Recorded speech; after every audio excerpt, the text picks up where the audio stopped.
Morning बच्चों, क्या welcome memorial CBSE school Mundra आपका स्वागत करता है बच्चों। तो लास्ट कक्षा में हम रक्त और हमारा शरीर इस अध्याय के बारे में चर्चा कर रहे थे बच्चों। तो उसमें अनिल नाम का एक बालक है, ठीक है, अपने बहन के शरीर में रक्त की कमी हुई रहती है, ठीक है। तो इसलिए उन्होंने अस्पताल गया रहता है। तो डॉक्टर निरीक्षण करके तो क्या कहती है, उन्होंने तो जांच करके, ठीक है, तो जांच करके रक्त की कमी है और उसे एक बीमार भी आया, ठीक है, या वह एक रोगग्रस्त हुई है, ठीक है। तो वह पूछता है, तो एनीमिया बीमार से वो एनीमिया बीमार आया है रक्त की कमी से, और कोई चिंता नहीं है, तो ठीक तरह से हम जल्दी ही, ठीक है, आराम हो जाते हैं। इस तरह कहने के बाद तो अगले दिन आकर रिपोर्ट लेने के लिए कहती है। तो उसके अनुसार वह अगले दिन फिर अस्पताल जाता है।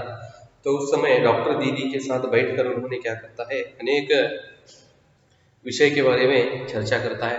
रक्त में तो डॉक्टर दीदी वह बालक को समझाते, रक्त में कुछ भेद है, तो अलग अलग भाग है, लाल रक्त कण, सफ़ेद रक्त कण और प्लेटलेट्स, ठीक है। तो ऐसे भाग है और कौन कौन सा भाग क्या क्या काम करता है, यह सब से समझाती है। और मतलब रक्त द्रव, ठीक है, यह रक्त एक लाल द्रव जैसा दिखता है, लेकिन उसमें क्या होते हैं, हजारों मात्रा में क्या है, कण है, ठीक है। तो उसे दिखाने के लिए या उसे समझाने के लिए तो डॉक्टर दीदी क्या करती है, अनिल को सूक्ष्मदर्शी द्वारा दिखाती है, और देखते ही अनिल आश्चर्य में पड़ जाता है, ठीक है। तो उसमें रक्त में अनिल को बहुत सारे कण दिखते हैं, वो बालूशाह जैसे दिखते हैं, किसे, अनिल को, ठीक है। ठीक है बच्चों, यहाँ तक हम कल देख लिए हैं। आइए देखेंगे आगे और डॉक्टर दीदी अनिल को क्या क्या समझाती है या किस विषय के बारे में वो जानकारी देती है। तो पिछले कक्षा में क्या हुआ था, एक दो पंक्ति पीछे से देख लो। वह बोला, इन्हें डॉक्टर तो, ठीक है, वह बोला, इन्हें देखकर तो ऐसा लग रहा है मानो बहुत सी छोटी छोटी बालूशाही रख दी गई हो, ठीक है। हाँ, दीदी बोली, लाल कण बनावट में बालूशाही की तरह, ठीक है, तरह ही होते हैं। बनावट मतलब उनके आकार में, ठीक है, रचना में, बनावट में बनावट मतलब आकार में। तो लाल रक्त कण आकार में वो बालूशाह की तरह ही दिखते हैं, ठीक है, या होते हैं, गोल और दोनों तरफ अवतल, मतलब तो बालूशाह कहते हैं गोल होता है और बीच में जरा दबा हुआ, ठीक है। तो ऐसा एक उधर छेद रहता है, ठीक है। अवतल मतलब वही बीच में दबा हुआ, अवतल बीच में दबा हुआ। देखते हो बच्चों आप, बालूशाह आकार में जिस तरह होता है, ठीक है, गोल रहता है और बीच में एक छेद रहता है, वही बीच में दबा हुआ, और वड़ा भी बालूशाह की तरह ही होते हैं। इधर देखते हो आप, ठीक है, चित्र में उन्होंने दिए हैं, यही आकार उन्होंने हमारे साथ चर्चा कर रहे हैं। तो कहती है दोनों तरफ गोल और दोनों तरफ अवतल, यानी बीच में दबे हुए। रक्त की एक बूंद में इनकी संख्या लाखों में होती है। एक बूंद रक्त में इनकी कणों की संख्या क्या होती है, एक लाखों में होती है, 1,00,000 से भी अधिक, ठीक है, तो कण होते हैं। यदि हम 1 मिलीमीटर रक्त ले तो उनमें हमें 40 से 55 लाख कण मिलेंगे, देख लो। तो एक बूंद में लाखों से भी ज्यादा, एक रक्त की बूंद में लाखों से भी ज्यादा कण होते हैं। यदि हम 1 मिलीमीटर रक्त ले तो, ठीक है, 1 मिलीमीटर रक्त ले तो उनमें हमें 40-55 लाख, समझ में आ रहे ना, 40 से 55 लाख कण मिलेंगे। इनके कारण ही हमें रक्त लाल रंग का नजर आता है। तो इसी कारण से, समझ में आ रहे ना, यही एक कारण से रक्त हमें लाल रंग का नजर आता है। समझ में आ रहे ना, रंग मतलब कलर। तो उसमें क्या होते हैं, बहुत सारे रक्त के कण से वो रक्त मिला हुआ रहता है। समझ में आ रहे ना, वही कहते हैं 1 मिलीमीटर रक्त लिए तो हम उसमें 40 से 55 लाख कण मिलेंगे। ठीक है, तो इसके कारण ही हमें रक्त लाल रंग का नजर आता है, मतलब दिखता है। ये कण शरीर के लिए दिन रात काम करते हैं। क्या ये रक्त की बूंद में लाल रक्त कण है, ये क्या करते हैं शरीर के लिए या हमें स्वस्थ रखने के लिए, वो क्या करते हैं दिन रात काम करते हैं शरीर में। ठीक है, सांस लेने पर साफ हवा से जो ऑक्सीजन तुम प्राप्त करते हो उसे शरीर के हर हिस्से में पहुंचाने का काम इन कणों का ही है। एक सांस लेने से मतलब ನಾವು ಒಳಗೆ ಉಸಿರು ತಗೋತೀವಲ್ಲ, ಉಸಿರು ತಗೊಂಡ ತಕ್ಷಣ ಹೌದಾ, ನಿಮ್ಗೆ ಗೊತ್ತದ ಉಸಿರು ಒಳಗಡೆ ತಗೊಂಡ ತಕ್ಷಣ ನಾವು ಯಾವ ಒಂದು ಗಾಳಿಯನ್ನ ಹೊರಗೆ ಬಿಡ್ತಕ್ಕಂಥ ಸಂದರ್ಭದಲ್ಲಿ ಯಾವುದೋ ಒಂದು ಒಳಗಡೆ ಉಸಿರು ತೆಗೆದುಕೊಂಡಾಗ ಆಮ್ಲಜನಕ ऑक्सीजन, तो बाहर छोड़ने का हवा कौन सा होता है, इंगाला डाइऑक्साइड। जब हम सांस लेने पर साफ हवा से, ठीक है, जो ऑक्सीजन हम प्राप्त कर लेते हैं या शरीर में हम सांस लेने से ऑक्सीजन को हम शरीर के अंदर लेते हैं, तो उस समय, ठीक है, वो ऑक्सीजन को शरीर के हर हिस्से में पहुंचाने का काम एक कण करते हैं। ये लाल रक्त क्या करते हैं, हम सांस से लिया हुआ ऑक्सीजन को, ठीक है, तो प्राणवायु ऑक्सीजन प्राणवायु को क्या करते हैं शरीर के हर हिस्से में पहुंचाने का काम करते हैं।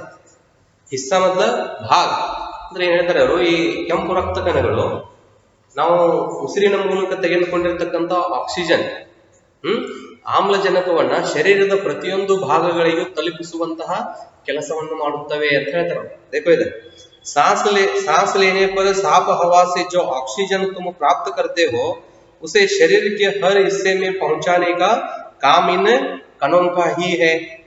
इनका जीवन काल लगभग 4 महीने होता है। तो ये कण के, ठीक है, ये लाल कण के जीवन काल, ठीक है, तो इसका समय ये 4 महीने तक जीते हैं। तो फिर क्या होते हैं, तो इनका नाश होता है, फिर शरीर में और नए कण उत्पन्न होते हैं। ठीक है, तो इनका जीवन काल लगभग 4 महीने होता है। 4 महीने के होते होते ये नष्ट हो जाते हैं। 4 महीने होने के बाद, ठीक है, तो इनका जीवन काल समाप्त होने के बाद फिर ये क्या करते हैं शरीर में नष्ट होते हैं। ठीक है, फिर नए कण उत्पन्न होते हैं, नष्ट हो जाते हैं, लेकिन एक साथ नहीं, धीरे धीरे। समझ में आ रहे ना, तो एक साथ सभी नष्ट नहीं होते। तो एक ही बार हुए तो शरीर में काम करने वाले कौन, ठीक है, तो इसलिए सभी एक ही बार नष्ट नहीं होते। ಎಲ್ಲೋ ಒಂದೇ ಕಾಲಕ್ಕೆ ಅಥವಾ ಒಂದೇ ಸಮಯಕ್ಕೆ ನಾಶವಾಗುವುದಿಲ್ಲ, ಹಂತ ಹಂತವಾಗಿ। ठीक है, तो धीरे धीरे, स्लोली, एक साथ नहीं, धीरे धीरे, कुछ आज कुछ कल कुछ उनसे अगले दिन, इस तरह ये सभी एक ही समय में नष्ट नहीं होते। तो समय के अनुसार, ठीक है, तो एक दिन कुछ और दूसरे दिन कुछ, इस तरह वे क्या होते हैं शरीर में नष्ट हो जाते हैं। तब तो कुछ ही महीनों में एक खत्म हो जाते होंगे, अनिल ने कहा। तो इस तरह डॉक्टर दीदी तो कण के बारे में, तो रक्त के कण के, रक्त में जो कण है, कण के बारे में समझाते समय अनिल बीच में क्या करता है, फिर एक सवाल पूछता है। क्या पूछता है उन्होंने, तब तो कुछ ही महीनों में एक खत्म हो जाते होंगे, अनिल ने कहा। ठीक है, तो इस तरह कुछ महीनों में सब क्या होते हैं, नष्ट हो जाते हैं। ठीक है, खत्म हो जाते होंगे, अनिल ने कहा। यह सुनकर डॉक्टर दीदी मुस्कुरा उठी। तो अनिल की यह सवाल सुनकर, तो प्रश्न सुनकर, तो डॉक्टर दीदी हंसती है, मुस्कुराती है। ठीक है, नहीं, ऐसा नहीं होता। शरीर में हर समय नए कण बनते रहते हैं जो नष्ट कणों का स्थान ले लेते हैं। देख लो, तो डॉक्टर दीदी समझाती है, तो कुछ दिनों में या कुछ ही महीनों में ये खत्म हो जाओगे, ठीक है। तो उस समय यह सवाल पूछने के बाद वो डॉक्टर दीदी मुस्कुराती हंसती है, तो कहती है, तो जब आज कितने कण नष्ट हुए हैं, ठीक है, तो आज उतने ही नए कण जन्म लेते हैं। डॉक्टर दीदी समझाते हैं, देखो इधर। यह सुनकर डॉक्टर दीदी मुस्कुरा उठी, बोली, नहीं, ऐसा नहीं होता। शरीर में हर समय नए कण बनते रहते हैं। जिस तरह तो पुराने कणों की नष्ट होती है, तो साथ साथ नए कण उधर जन्म लेते रहते हैं जो नष्ट कणों का स्थान ले लेते हैं। तो नए कण जन्म लेते हैं, तो पुराने कण नष्ट होते हैं। नष्ट कितने कण नष्ट होते हैं, तो वहां वे क्या करते हैं, नए कण तो उनका स्थान, ठीक है, प्लेस ग्रहण कर लेते हैं। हड्डियों के बीच के भाग मज्जा में ऐसा बहुत से कारखाने होते हैं। हड्डियों के बीच के भाग, मज्जा मतलब हड्डी के अंदर का अस्थि मज्जा, हड्डी के अंदर, हड्डी मतलब बोन्स, ಅಂದ್ರೆ ಬೋನ್ಸ್ ನ ಒಳಗಡೆ ಇರತಕ್ಕಂತ ಒಂದು ವಸ್ತು, ಅದಕ್ಕೆ ಅಂತ ಕರೀತಾರೆ ಅವರು अस्थि मज्जा। मज्जा में ऐसे बहुत से कारखाने होते हैं जो रक्त कणों को निर्माण कार्य में लगे रहते हैं। देख लो, तो हड्डी के बीच में जो अस्थि मज्जा होती है, तो उसका काम क्या है, रक्त कणों की निर्माण करना या उत्पन्न करना। तो इसलिए तो अस्थि मज्जा को क्या कहते हैं, रक्त कणों की कारखाना, फैक्ट्री। कारखाने होते हैं जो रक्त कणों के निर्माण कार्य में लगे रहते हैं। तो इनके लिए इन कारखानों को प्रोटीन, ठीक है, लौह तत्व और विटामिन रूपी कच्चे माल की जरूरत होती है। इनके लिए इन कारखानों को, मतलब तो अस्थि मज्जा, तो हड्डियों के बीच में वो क्या वस्तु रहता है, अस्थि मज्जा नाम का, उसे रक्त कण की कारखाना कहते हैं, ठीक है।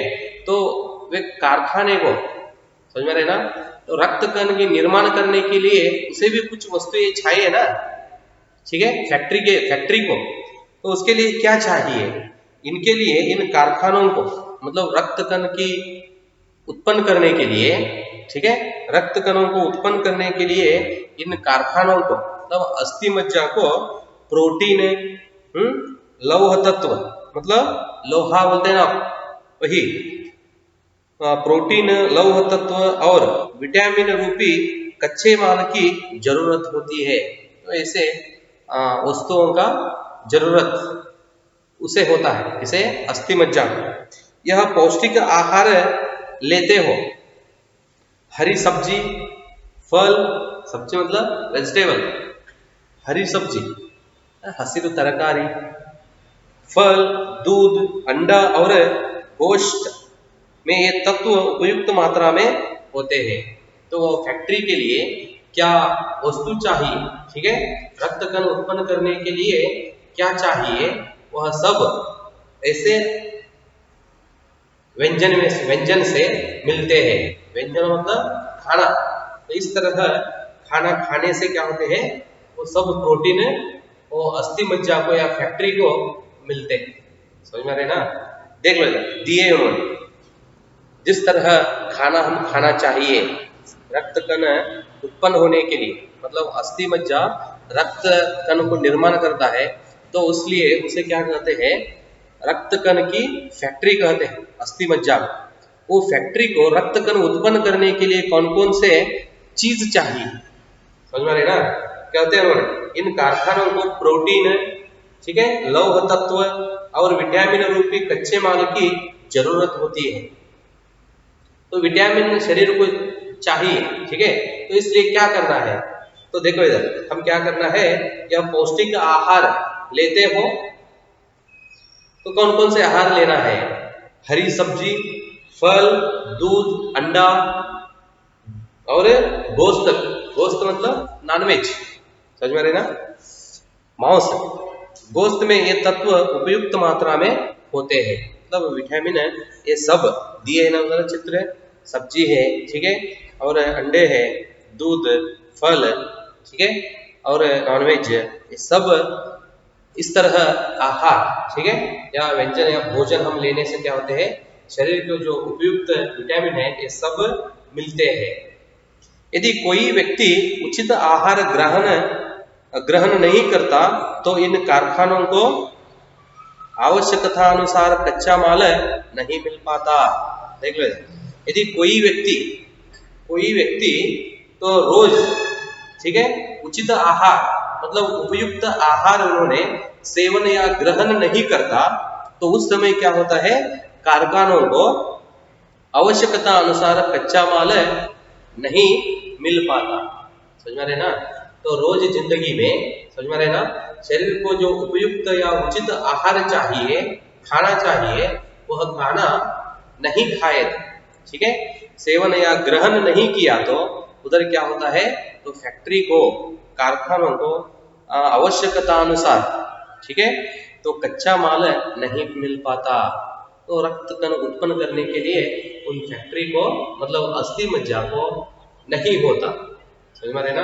वह काम करने के लिए से क्या आवश्यकता है वह हम देना चाहिए। समझ में रहे ना? नहीं दिए तो वो काम नहीं करते, वही कहते हैं। नतीजा यह होता है, नतीजा मतलब परिणाम इस तरह का।